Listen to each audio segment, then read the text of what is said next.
இடத்தை வழங்கிய சரஸ்வதி கலைஞர்களுக்கு நான் நன்றி சொல்கிறேன் என்று சொன்னால், நிகழ்ச்சி என்னோட நிகழ்ச்சி, எங்களுடைய ஆசிரியர்களை கௌரவப்படுத்தக்கூடிய நிகழ்ச்சி. அந்த உரிமையில் நான் இந்த நிகழ்ச்சியில் அறிவிக்கப்படாத ஒரு ஒருங்கிணைப்பாளராக நான் என்னை நிலைநிறுத்திக் கொண்டு என்னுடைய நன்றியை இந்த நிர்வாகத்துக்கு தெரிவிக்கிறேன்.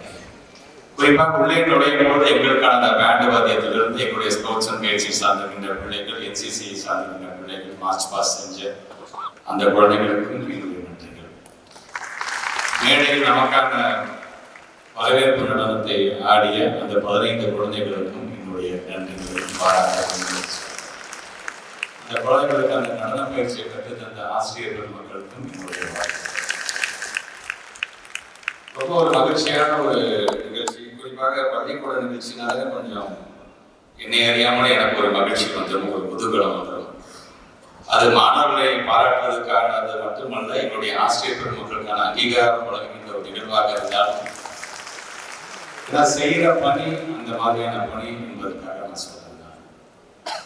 வருவதற்கு முன்பாக இந்த ACMS பற்றி நான் கேட்கும்போது சொன்னாங்க, கிட்டத்தட்ட 268 பள்ளிகள் இதில் உறுப்பினர்களாக இருக்கிறார்கள்.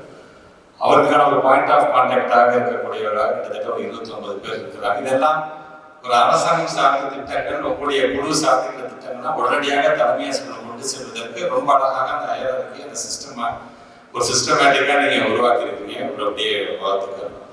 அதே நேரத்தில் நம்முடைய ஆசிரியர் பெருமக்களுக்கு ஒரு அங்கீகாரம், ஒரு விருதுகள், ஒரு 25 வருஷம் பணியாற்றி இருக்கின்ற ஆசிரியர்களாக இருந்தாலும், 100% தேர்ச்சி பெறுகின்ற பள்ளிகளுக்கான வழங்குகின்ற அந்த விருதாக இருந்தாலும், டாக்டர் ராதாகிருஷ்ணன் விருதுகளை பெற்றிருக்கின்ற ஆசிரியர்களை கௌரவப்படுத்துகின்ற பல்வேறு விதத்தில் இது போன்ற விருதுகள் வழங்குகின்ற ஒரு நிகழ்வு. நம்ம பொறுத்த வரைக்கும் பார்த்தீங்கன்னா, ஒவ்வொரு மனிதனுக்கும் இன்னைக்கு ஒரு உயரத்தில் இருக்கோம், இந்த மேடையில் நாங்கள் இருக்கிறோம், ஒரு சீஃப் கெஸ்டாக இருக்கிறோம், நாங்களாக இருந்தாலும் சரி, எதிரியாக இருக்கின்ற டீச்சர்ஸ் எங்களாக இருந்தாலும் சரி, நம்ம எல்லாத்துக்குமே ஏணிப்படி யாருன்னு பார்த்தீங்கன்னா கண்டிப்பாக ஒரு ஆசிரியர் இருப்பாங்க. ஆசிரியர் இல்லை என்று சொன்னால் நமக்கு இருக்கக்கூடிய ஒரு அங்கீகாரம் இந்த சமுதாயத்திலே கிடைக்காது. ஸோ அப்படிப்பட்ட அந்த ஒரு ஆசிரியர் இனத்தை போற்றுகின்ற விதமாக, அங்கீகரிக்கின்ற விதமாக நடைபெறுகின்ற ஒரு நிகழ்வை நாங்கள் கலந்து கொண்டிருக்கின்றோம். இந்த ஆசிரியர் பணி என்பது அர்ப்பணி, அதற்கே அறப்பணி, அதற்கே நீ அர்ப்பணி என்று சொல்றாங்க பார்த்தீங்களா, அது சாதாரண விஷயம் கிடையாது. ஆசிரியர் பணி அப்படிங்கிறது அது வெறும் ஒரு பணியாக மட்டும் சொல்லாது, ஒரு வாழ்வியல். உங்களுடைய வாழ்க்கையில பாதி நேரம் இந்த சமுதாயத்திற்கே நீங்கள் அதை நீங்க செலவிடுறீங்க அப்படின்னு சொல்லும் பொழுது, அது செலவு என்று சொல்வதை காட்டிலும் உங்களுடைய அறிவை இந்த சமுதாயத்திற்கு நீங்கள் செய்கின்ற ஒரு முதலீடாக நான் பார்க்கிறேன். குறிப்பாக ஒரு என்ஜினியர் அப்படின்னு பார்த்தீங்கன்னா, அவர்களுடைய டிசைன்ல ஒரு கட்டடம் கட்டி முடிச்சிருக்காங்கன்னா அதை நின்று பார்த்து அதை மகிழ்ந்து அந்த புலகாகித உணர்வோடு அதை பார்த்ததற்கு பிறகு ஒரு தன்னிறைவு அடைவார் ஒரு என்ஜினியர். ஒரு மருத்துவர், ஒரு டாக்டர் இருக்காருன்னா தன்னிட்ட ஒரு ட்ரீட்மெண்ட்டுக்கு வரக்கூடிய நோயாளி அந்த நோயை குணப்படுத்திட்டேன் அப்படின்னு சொல்லும்போது, அந்த நோயோட வந்தவர் குணப்படுத்தி நல்லா நடமாடுகிறார் என்று சொல்லும்போது அதை பார்த்து தன்னிறைவு அடைவார்கள். ஒரு விவசாயி என்று சொன்னால் ஒரு நல்ல விளைச்சலை கொடுத்ததுக்கு பிறகு அந்த விளைச்சலுக்கான உரிய விலை கிடைக்கும் பொழுது அந்த விவசாயி ஒரு தன்னிறைவு பெறுவார். ஆனால் நம்முடைய ஆசிரியர் மட்டும்தான் இதெல்லாம் சேர்ந்திருக்கின்ற ஒரு நல்ல சமுதாயம் எப்பொழுது உருவாக்குமோ அப்போதுதான் அந்த ஆசிரியர் தன்னிறைவு பெறுவார் என்கின்ற அளவுக்கு தாங்கள்கிட்ட படிச்ச பிள்ளைங்க ஏதாச்சும் ஒரு இடத்துல நல்ல வேலையில இருக்கிறாங்கப்பா, அந்த சமுதாயத்துல பாராட்டக்கூடிய அளவுக்கு அந்த பையன் இருக்கிறான்ப்பா, அந்த பொண்ணு இருக்கிறாங்கப்பா அப்படிங்கும் பொழுதுதான் நம்முடைய ஆசிரியருமே அந்த தன்னிறைவு பெறுகின்ற அளவுக்கு. இது சொல்றதுக்கு காரணம், நம்முடைய சொந்த பிள்ளைங்க நல்லா வரணும்னு நினைக்கிறத காட்டும் தன்னுடைய வகுப்புறையில் படிக்கக்கூடிய 30 பிள்ளைங்க நல்லா வரணும்னு ஆசைப்படக்கூடிய ஒரு இனமாக, ஒரு ஏணிப்படிக்காக நீங்கள் ஒவ்வொருவரும் இருக்கிறீங்க. பள்ளிக்கூடத்தில் வரும்போது வெறும் வெத்து தாராக வரக்கூடிய பிள்ளைங்களை ஒட்டுமொத்த சமுதாயமே படிக்கக்கூடிய நல்ல புத்தகமாக மாற்றக்கூடிய ஆற்றல் யாருக்கு தெரியுமா? ஆசிரியர். அதனால நான் ஆசிரியர் பணியை மேற்கொள்கின்ற நீங்கள்லாம் அறிவு சார்ந்த அந்த சமுதாயத்தினுடைய அச்சாணிகளாக நீங்கள் நான் பார்க்கப்படுகிறேன். எவ்வளவோ டெக்னாலஜிஸ் வந்துருச்சு, ஏதோ டெக்னாலஜி நம்ம பாடம் நடத்தலாம். ஆனால் ஒரு ஆசிரியர் பல மாணவர்களுக்கு முன்பு நின்று சொல்லித்தர மாதிரியான ஒரு விஷயம் எந்த டெக்னாலஜிலையும் அது ரொம்ப முடியாது. அதான் தேசிய சார்ந்திருக்கின்ற கல்வியாளர் பாலோ ஹீரோர் சொல்லும் பொழுது, ஆசிரியர் உறவும் மாணவர்களும் ஒரு தோழமை உறவாக இருக்க வேண்டும்.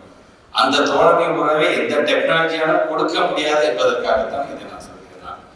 அப்படிப்பட்ட ஆசிரியர்கள் உங்களையே கௌரவப்படுத்துகின்ற ஒரு நல்ல ஒரு நிகழ்வு ஃபாதர் முன்னாடி வந்து என்ன தேதி கேட்டாங்க, பேசிய முத்துமா கூட எனக்கு எதற்காக ஒரு நாள் நீங்க காத்திருந்தீங்க அப்படின்னு சொல்றது எனக்கு சங்கடமா இருக்கு. ஏன்னா அந்த மாதிரியான பணி ஓடிக்கிட்டே இருக்கும். நீங்க டெய்லி அப்படி நீங்க ஸ்கூலுக்கு போயிட்டு இருக்கீங்க, நானும் டெய்லி ஏதாச்சும் ஊருக்கு போய் ஒரு ஸ்கூலை நான் பார்த்துக்கிட்டே இருக்கிற மாதிரியான ஒரு சூழ்நிலை.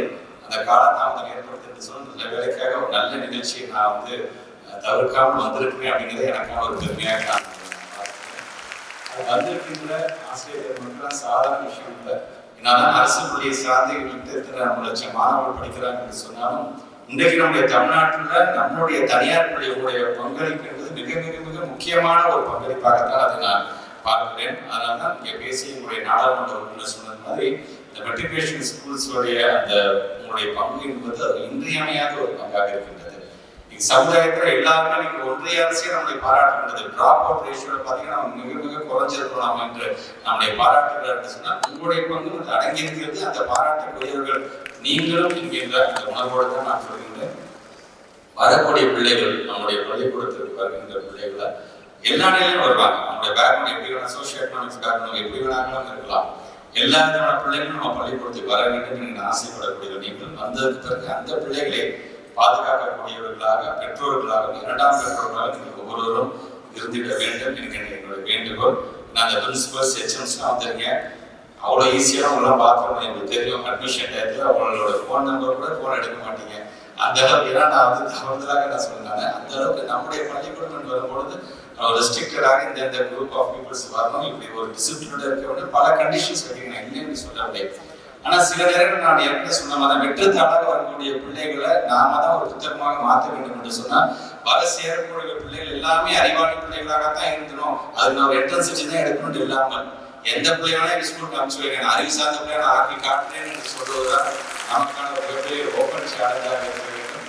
அந்த விதத்தில் அதை தொடர்ந்து செய்யக்கூடிய உங்களுடைய ஆசிரியர் பெருமக்கள் உங்கள் அனைவரையும் கௌரவிக்கின்ற இந்த விழாவில் நாங்கள் கலந்து கொள்வோம் என்பது இதை உங்களை கௌரவப்படுத்துவது மட்டுமல்ல, உங்களுக்கான இந்த கௌரவத்தையும் அங்கீகாரத்தையும் தருவதன் மூலமாக எங்களுக்கு நாங்கள் பெருமையை கூடுதலாக தேடிக் கொடுக்கிறோம் என்கிற விதத்தில் தான் இந்த நிகழ்வாக இருக்கின்றது. அந்த இடத்தில் வருகை தந்திருக்கின்ற உங்கள் அனைவருக்கும் அதே போல ரொம்ப ஷார்ட்டாகவும் அந்த ஆனுவல் ரிப்போர்ட்டை படிச்சிருக்காங்க என்று சொன்னாலும் அது சார்ந்து என்னென்ன விஷயத்தெல்லாம் நீங்கள் உங்களுடைய பங்களிப்பு இருக்கின்றது, குறிப்பாக ஸ்போர்ட்ஸ் ரிலேட்டடாக உங்களுடைய பங்களிப்பு எப்படி இருக்கிறது, அறிவியல் சார்ந்த உங்களுடைய பங்களிப்பு எப்படி இருக்கிறது தான் நான் உள்ளபூர்வமாக நான் அதை தெரிந்து கொண்டேன். இதைத்தான் நாங்களும் தொடர்ந்து எங்களுடைய அரசின் பல்வேறு திட்டங்கள் சொன்ன மாதிரி 60 திட்டங்கள் கொண்டு வந்திருக்கோம் என்று சொன்னால் அந்த 60 திட்டங்களும் இன்றைக்கு பேசப்படுகிறது வெற்றிகரமாக அமைகிறது என்று சொன்னால் அதற்கு முழு காரணம் யார் என்று சொன்னால் எங்களுடைய பெருமதிக்குரிய ஆசிரியர் பெருமக்கள் தான். அந்த விதத்தில் நீங்களும் அது போன்ற கருத்துக்களை உள்வாங்கிக் கொண்டு உங்களுடைய பள்ளிகளும் அதை எதையெல்லாம் உங்களால் நடைமுறைப்படுத்த முடியுமோ அதையும் நீங்கள் நடைமுறைப்படுத்துங்கள். இது அனைத்துமே நம்முடைய பிள்ளைகளுக்காகத்தான். உங்களிடமிருந்து நாங்கள் கற்றுக்கொள்கின்றோம், எங்களிடமிருந்து நீங்கள் கற்றுக்கொள்ளுங்கள். இருவரும் சேர்ந்து மாணவ சமுதாயம் என்கின்ற அறிவு சார்ந்த சமுதாயத்தை தொடர்ந்து நாம் உருவாக்கும் என்று சொல்லி உங்கள் அனைவருக்கும் என்னுடைய பாராட்டுகளையும் வாழ்த்துக்களை தெரிவித்து இந்த நிறைவு செய்கிறேன். நன்றி.